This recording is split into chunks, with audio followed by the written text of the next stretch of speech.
Assalamualaikum warahmatullahi wabarakatuh. Halo semuanya, perkenalkan kami dari kelompok 5, lokal 8 Dolar. Di sini kami akan mempresentasikan hasil materi kami dalam mata kuliah pengambilan keputusan, yaitu judul materinya Teknik Pengambilan Keputusan Kelompok dan Alternatif Solusi.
Oke, di sini saya akan menjelaskan asalan pengambilan keputusan kelompok. Teknik pengambilan keputusan kelompok adalah proses yang membantu pemimpin kelompok dalam menghasilkan ide mengenai masalah bisnis, kreativitas dan keahlian anggota kelompok, memfasilitasi risiko dan lindung nilai yang terkait dengan keputusan tersebut.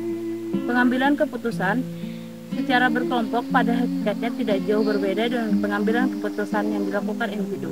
Hal ini dikarenakan hakikat dari keputusan adalah jelas, yaitu penentuan satu langkah strategis guna menghadapi ketidakpastian masalah.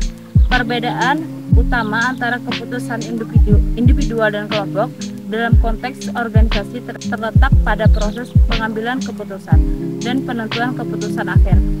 Beberapa pandangan mengatakan bahwa pengambilan keputusan secara berkelompok dianggap lebih baik dibandingkan pengambilan keputusan secara individual. Beberapa kelebihan dari pengambilan keputusan secara kelompok diantaranya: 1. Pengambilan keputusan secara berkelompok mempermudah proses pengelolaan informasi dan dapat setiap pengambilan keputusan dapat saling mengoreksi kelakuan anggota lainnya.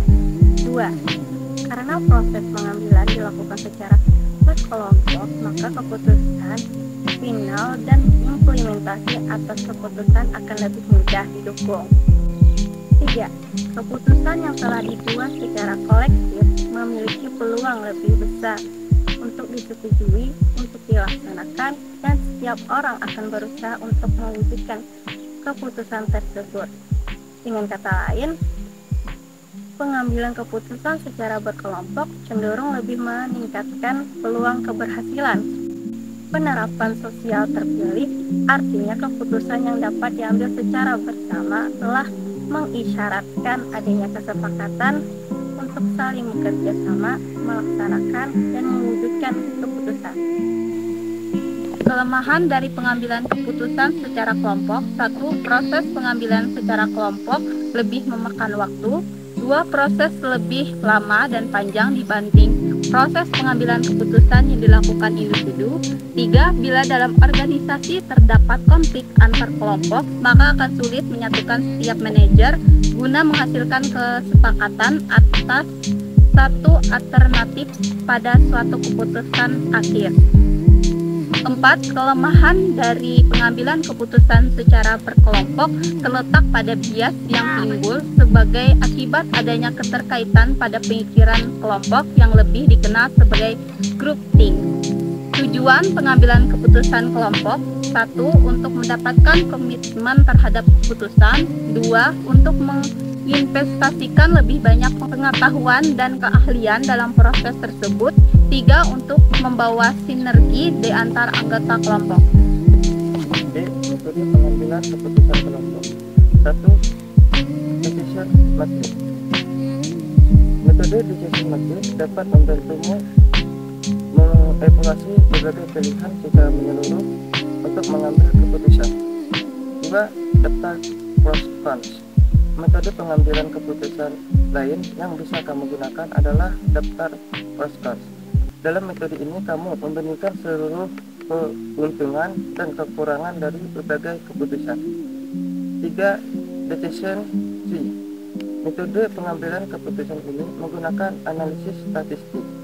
Analisis statistik dapat membantumu memahami masalah yang membutuhkan proses decision making secara bertahap.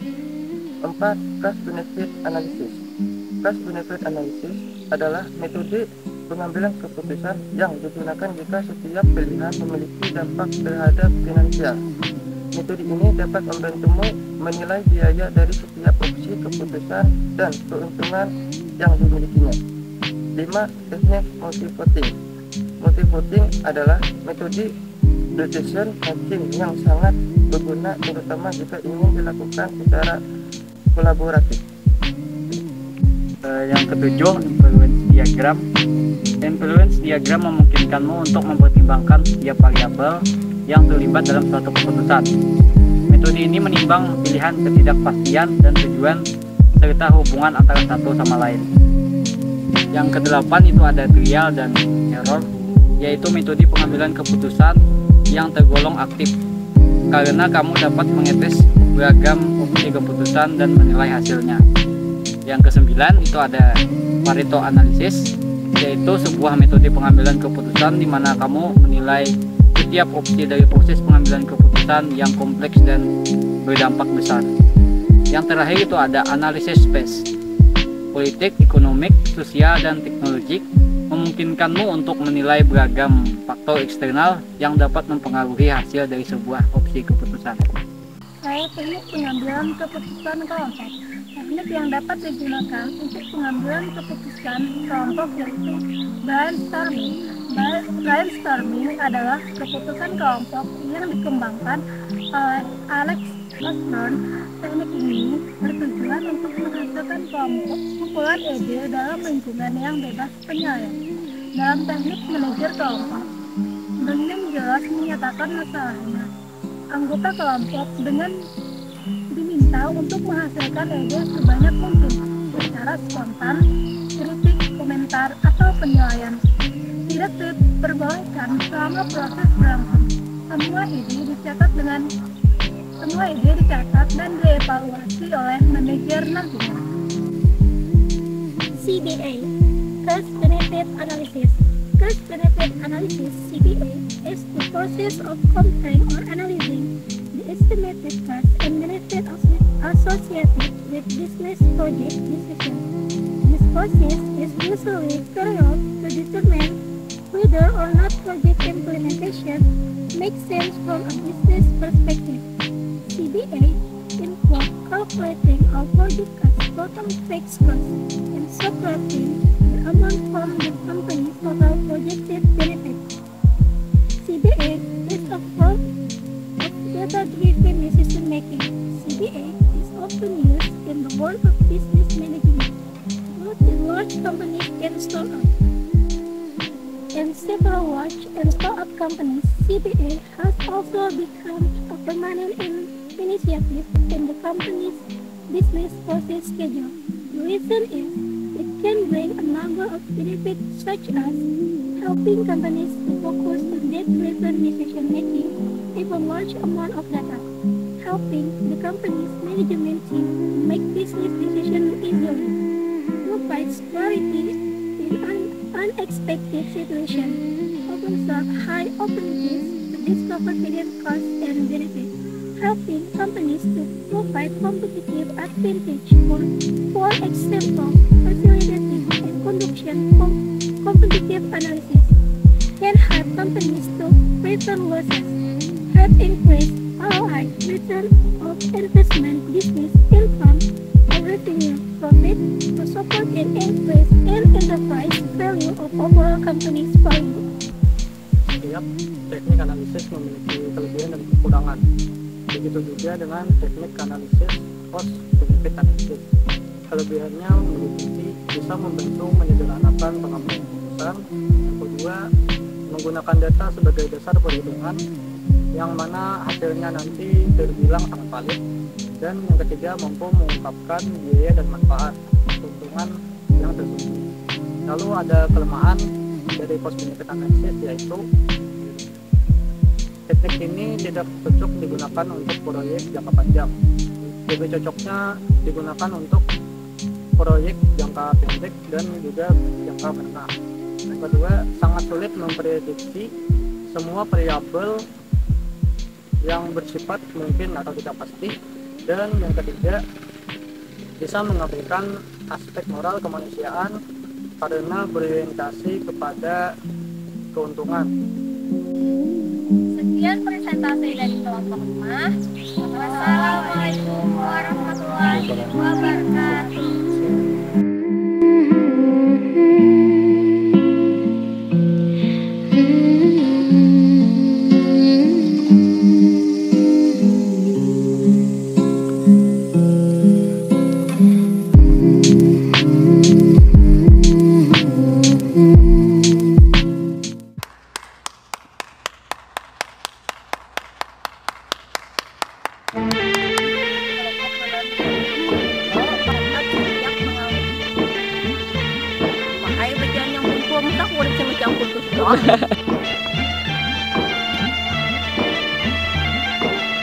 Yang ke-8 itu ada trial dan error, yaitu ada salah. Untuk mengambil keputusan.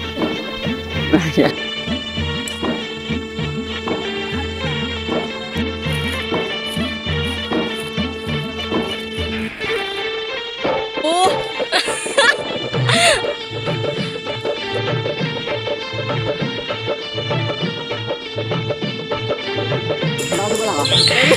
Ayo, bakal naik.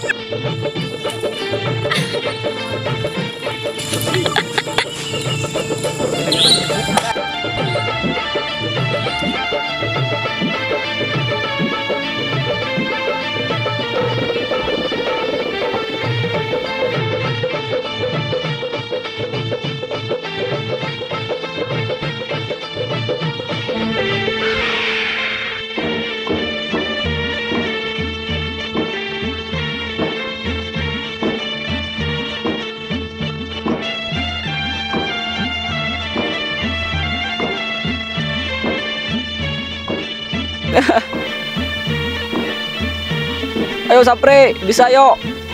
Kayu orang boleh gitu kayu.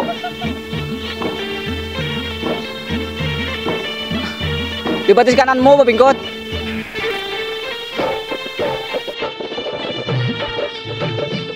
Ya, ada lapasnya. Ya.